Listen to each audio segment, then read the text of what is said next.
नमस्कार, मी हेमाली मोहिते. NDTV मराठीवर देश विदेशमध्ये आज आपण एक्सप्लेनर पाहणार आहोत. ते म्हणजे घराघरामधल्या अतिशय जिव्हाळ्याच्या काही प्रश्नांबद्दल. प्रश्न आहे सोन्याचा, पैशाचा. आजच्या एक्सप्लेनरमधून आपण अत्यंत महत्त्वाच्या अशा काही प्रश्नांची उत्तरं जाणून घेणार आहोत. सोनं वर्षभर खरेदी करू नका असं मोदी म्हणतायत, त्यानं नेमकं काय होईल? सोन्यावरचं आयात शुल्क वाढवल्यावर सोनं किती महागेल? सोनं खरेदी करणं थांबवलं तर कुणावर संकट येईल? आपल्या देशात घराघरांमध्ये, मंदिरांमध्ये किती सोनं आहे? तुमच्याकडचं सोनं सरकार परत घेऊ शकतं का? तुमच्याकडे किती सोनं असावं याबाबत काही नियम आहेत का? असे हे काही प्रश्न आहेत. या मुख्य 6 प्रश्नांची उत्तरं आज आपण या एक्सप्लेनर मधून पाहणार आहोत. आधी पाहूया भारतामध्ये आजच्या घडीला किती सोनं आहे ते. भारतातल्या रिझर्व्ह बँकेकडे 876 मेट्रिक टन सोनं आहे. भारत रिझर्व्ह बँकेतलं सोनं राखीव ठेवतो. आर्थिक अडचण निर्माण झाली तर सोनं बाजारात काढलं जातं. त्यामुळे भारतीयांच्या घरांमधलं सोनं बाहेर काढलं तर ते कित्येक जागतिक बँकांना मागे टाकेल असं म्हटलं जातं. उदाहरणादाखल सांगायचं झालं तर शिर्डीतल्या साई मंदिराकडे साधारणपणे 80 किलो सोनं आहे. केरळमधल्या पद्मनाभ मंदिराकडे तब्बल 380 किलो सोनं असल्याचं सांगितलं जातं. तर तामिळनाडूच्या माजी मुख्यमंत्री जयललिता यांच्याकडे तब्बल 27 किलो सोनं होतं. भारत आणि इतर देश यांचा सोन्याकडे पाहण्याच्या दृष्टिकोनातही एक फार मोठा फरक आहे. तो म्हणजे इतर देशांमध्ये सोनं हा गुंतवणुकीचा पर्याय म्हणून पाहिला जातो, तर भारतामध्ये सोनं हे परंपरा, प्रतिष्ठा, समृद्धीचं प्रतीक आहे. लग्नामध्ये लेकीला आणि सुनेला सोन्याचे दागिने करण्याची प्रथा भारतात आहे. त्यामुळे भारतातल्या अनेक घरांमध्ये सोन्याचे दागिने किती असतील याची मोजदाद फारच कठीण आहे. भारतामधल्या घरांमध्ये एकूण 24,000 टन सोनं आहे. भारतीय महिलांकडे 21,000 टन सोनं आहे असा एक अंदाज आहे. जगभरातल्या महिलांकडच्या सोन्यापैकी भारतीय महिलांकडे असलेलं सोनं हे 11% आहे. केरळ, तामिळनाडूतल्या महिलांकडे सर्वाधिक सोनं आहे. भारतातल्या मंदिरांमध्ये सुद्धा हजारो टन सोनं आहे. भारतामध्ये आधीच एवढं सोनं आहे, घराघरात दागिने आहेत, तरीही सराफांची दुकानं रोज गजबजलेली असतात. भारतीयांनो, ही सोनं खरेदी जरा वर्षभर तरी थांबवा असं आवाहन पंतप्रधान मोदींनी केलंय. पाहूया पंतप्रधान मोदींनी सोन्याबाबत काय आवाहन केलं होतं ते. साथियों, गोल्ड यानी सोने की खरीद एक और पहलू है जिसमें विदेशी मुद्रा बहुत अधिक खर्च होती है. एक जमाना था जब संकट आता था, कोई युद्ध होता था तो लोग देश हित में सोना दान दे देते थे. आज दान की जरूरत नहीं है, लेकिन देश हित में हमको ये तय करना पड़ेगा कि साल भर तक घर में कोई भी फंक्शन हो, कोई भी कार्यक्रम हो, हम सोने के गहने नहीं खरीदेंगे, सोना नहीं खरीदेंगे. आता कच्चं तेल, सोनं आणि परकीय चलन यांचा एकमेकांशी नेमका काय संबंध आहे ते नीट समजून घेऊया. भारताचं परकीय चलन हे प्रमुख 2 कारणांसाठी खर्च होतं. एक म्हणजे कच्च्या तेलाच्या आयातीसाठी जवळपास 134 अब्ज डॉलर लागतात, तर सोन्याच्या आयातीसाठी हे 72 अब्ज डॉलर खर्च येतो.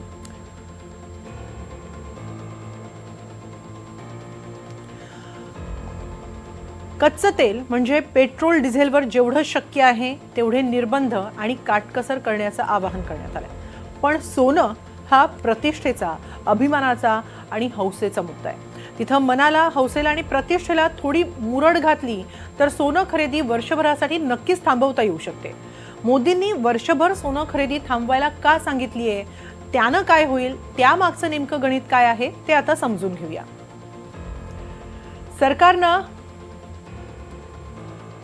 सरकारनं सोनं आणि चांदीवरचं आयात शुल्क हे 6% वाढवून 15% केलेलं आहे. भारतात येणारं सोनं त्यामुळे महाग झालेलं आहे. सर्वसामान्यांसाठी विशेषतः हे सोनं महाग झालेलं आहे. ग्राहक सोनं खरेदी थांबवतील तेव्हा परकीय चलन आटोक्यात येईल असा एक अंदाज आहे आणि त्यामुळे अर्थव्यवस्थेवरचा ताण कमी होऊ शकतो.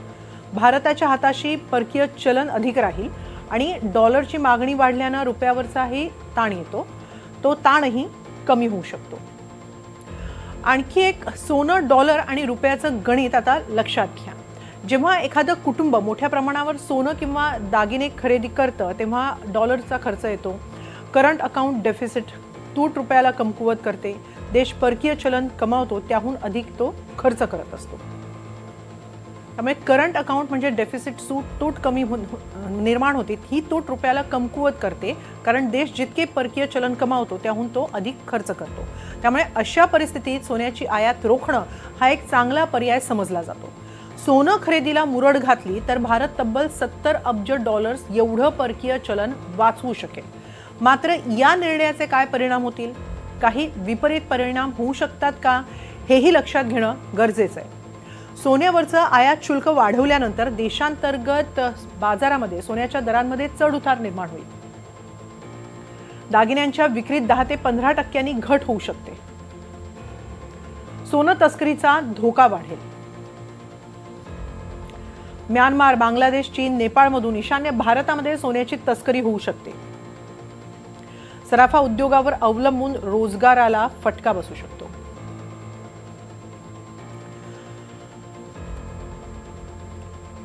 पंतप्रधानांनी सोनं खरेदी थांबवण्याचं आवाहन करताच मुंबईतल्या जवेरी बाजाराला फटका बसायलाही सुरुवात झाली आहे. दुकानात ग्राहक पाहायला मिळत नाहीत. कारागीर मोठ्या प्रमाणात या सगळ्या जवेरी बाजार आणि जे काही सराफ बाजारपेठेमध्ये असतात त्यांच्यावरती काय परिणाम?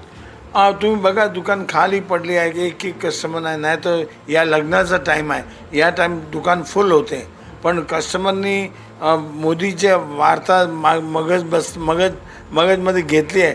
त्याने असं कळलं आहे की नाही घ्यायचं सोनं, म्हणजे आता कस्टमर नाही. मला सांगा, पर्सेंटेज वाईज सांगायचं झालं तर किती मोठा परिणाम जो आहे तो या सगळ्या तुमच्या व्यवसायावरती झालेला आहे? 90% कस्टमर गायब झाले आहेत. 10% कस्टमर आहेत अजून लहान लहान टिपकी वस्तू काय घ्यायला येते तरी आम्ही विकतो. आता आम्ही तुम्हाला सांगणार आहोत सरकारनं आयात शुल्क वाढवल्यावर सोनं कितीनं महाग होणार आहे. सरकारनं आयात शुल्क 6% थेट 15% वाढवलं.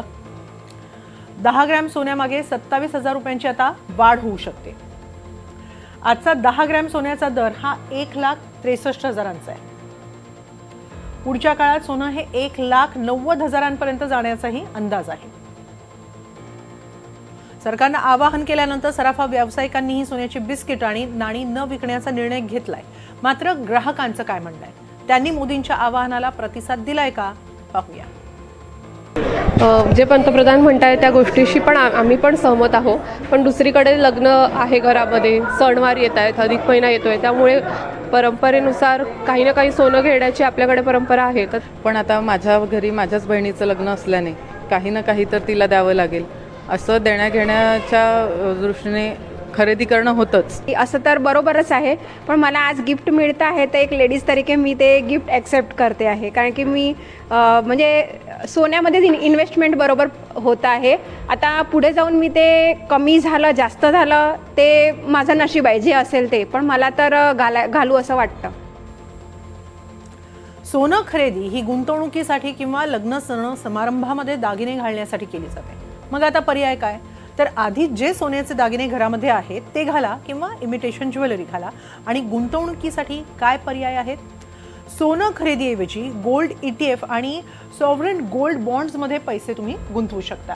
पैसा म्युच्युअल फंड, SIP किंवा FD मध्ये गुंतवण्याचे सुद्धा पर्याय आहेत. पैसा देशाबाहेर न जाता पैसा त्यामुळे देशातच राहील.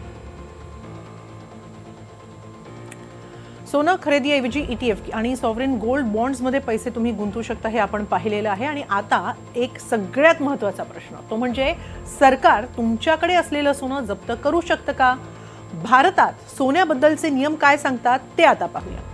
अमेरिकेमध्ये 1933 मध्ये ग्रेट डिप्रेशनच्या काळात सरकारनं तिथं सोनं परत घेतलं होतं. सोन्याची नाणी, बुलियन सोन्याची प्रमाणपत्र सरकारकडे तेव्हा जमा करावी लागली.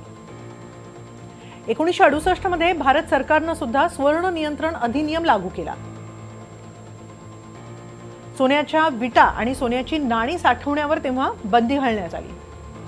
फक्त दागिने ठेवायला मात्र परवानगी होती. 1990 मध्ये मात्र हा कायदा रद्द करण्यात आला. एखाद्याकडे किती सोनं असावं याची काही मर्यादा नाही. चौकशी झाली तर सोन्याचा वैध स्रोत सांगणं गरजेचं आहे. थोडक्यात काय तर सोनं खरेदीवर थोडं मनाचं नियंत्रण ठेवा. कठीण काळात देशाला साथ देत सोनं खरेदी थांबवली तर नंतर सोन्याचे दिवस नक्की येतील हे लक्षात ठेवा.